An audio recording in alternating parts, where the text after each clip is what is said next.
Les conditions actuelles de l'homme non régénéré sont un esprit séparé de Dieu, déchu, faussé, incapable de participer à la vie divine. Éphésiens 4, 18. Sans Dieu, séparé de Christ. Éphésiens 2, 12. Incapable de communion avec lui.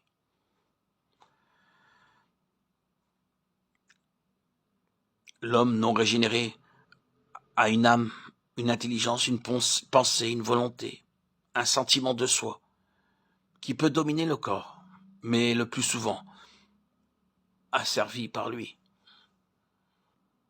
Son corps, qui par ses désirs et ses appétits, domine fréquemment l'âme et l'emprisonne.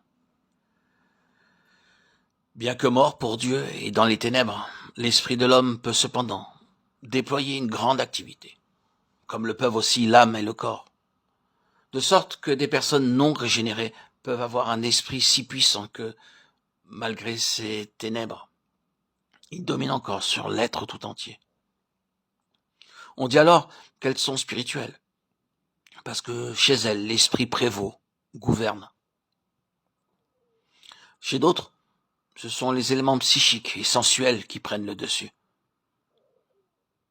Les spirituels chercheront à entrer en rapport avec l'au-delà, sans le secours du Saint-Esprit.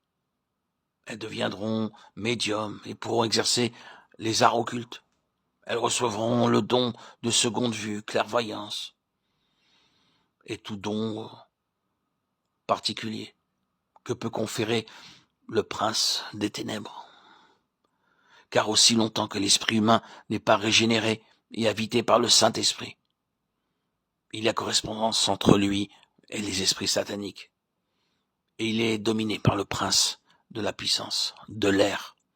L'esprit qui besogne dans les enfants de rébellion. Éphésiens 2, 2, 3. Séparé de Dieu lors de la désobéissance, laissé à lui-même, l'esprit de l'homme se reploya en quelque sorte intérieurement dans le vaisseau de l'âme. Et l'âme, à son tour, descendit dans le domaine des sens, sous la puissance de la chair, selon l'expression de l'apôtre Paul. De sorte que l'âme, chez l'incrédule, règne sans contrôle. Ou bien l'intelligence domine, ou bien la bestialité, les instincts inférieurs, souvent l'une et l'autre.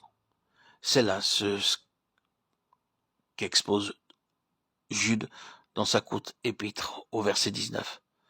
Ce sont des hommes qui se séparent eux-mêmes, ce sont des gens sensuels qui n'ont pas l'esprit. Dans son commentaire,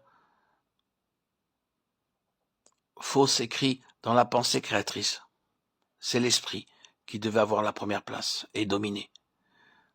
Mais chez l'homme naturel, l'esprit est tombé et s'est affaissé. Il est devenu le serviteur de l'âme charnelle, qui est terrestre, dans ses mobiles et ses buts. Et ce qui est charnel, c'est aussi abaissé, avili. La chair, l'élément inférieur, n'étant plus dominé, ni contenu, a pris la première place. Et règne à peu près incontesté. Lorsqu'un homme naît de nouveau, c'est son esprit obscurci et déchu qui est d'abord vivifié, renouvelé. Et c'est là que ce que déclare Jésus à Nicodème. Bien que docteur en Israël et possédant la science intellectuelle et religieuse de son temps, Nicodème est venu à Jésus, au prophète de Galilée. Dès l'abord, le Seigneur attire son attention sur la nouvelle naissance nécessaire pour comprendre les choses célestes. Il faut que vous naissiez de nouveau. Jean 3, 3, 7. Et plus tard, le Seigneur dit à ses disciples, c'est l'esprit qui vivifie. La chair ne sert de rien. Jean 6, 63. De quelle façon la vie d'en haut atteint-elle l'esprit de l'homme? Nous le savons par les paroles du Seigneur. L'esprit souffle où il veut. Jean 3, 8. Et la cause déterminante de l'action de l'esprit, c'est la mort du Dieu homme sur la croix, à la place de l'homme pécheur, afin que quiconque croit en lui ne périsse point, mais qu'il ait la vie éternelle. Jean 3, 16. La croix est le remède à la chute, remède qui correspond exactement au mal. En mourant sur la croix, Jésus ôte le péché dont il subit le châtiment, et par là, il rend possible le pardon de Dieu. Il ouvre un chemin de salut pour le pécheur, lequel peut désormais échapper, s'il le veut, à l'esclavage de l'âme et de la chair. De sorte que la triple nature de l'homme peut s'édifier à nouveau selon les desseins du Créateur.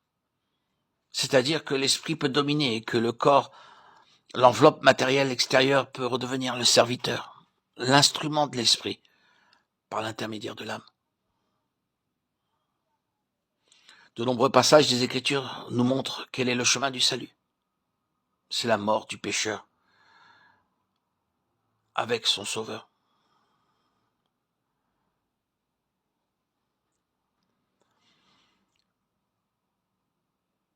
La portée du sacrifice du calvaire a permis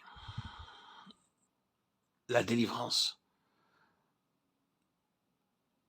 de l'homme déchu pour que nous puissions mériter le nom d'enfant de Dieu et bénéficier de cette délivrance, devenir héritier, co-héritier du royaume.